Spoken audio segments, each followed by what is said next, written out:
Ali Fortescue. So, Ali, quite spiky exchanges in PMQs today. Yeah, and it was interesting because, in the past, Kelly Badenoch has been quite scattergun, covered a whole range of subjects. I think she was a bit more focused today. She wants to talk about unemployment, she wants to talk about the economy.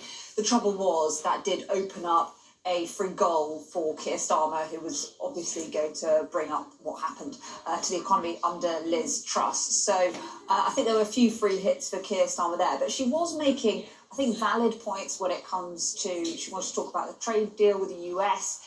Of course, those were significant positive politically for the Prime Minister last week, India and the US securing those deals. But she was saying we shouldn't over-egg the pudding. We're not in a better position necessarily than we were this time last year. We're just undoing some of the damage caused by Donald Trump's tariffs in recent months. I thought that was, a fair point to make.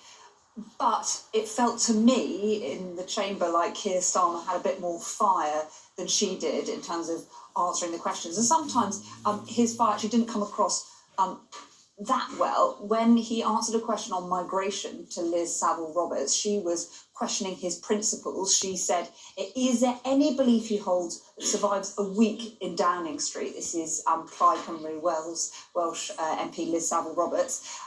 He replied, yes, the belief that she talks rubbish.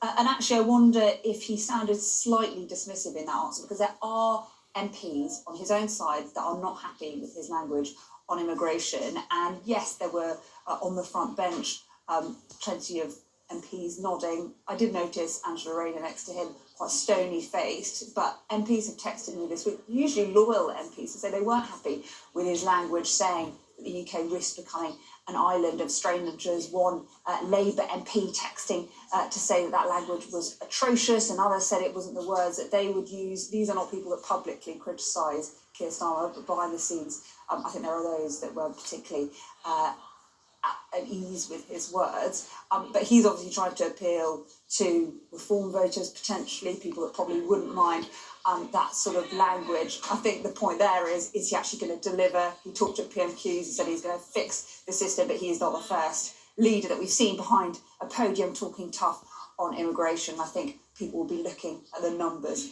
on immigration if that is the direction he wants to face in politically. Ali, thank you very much.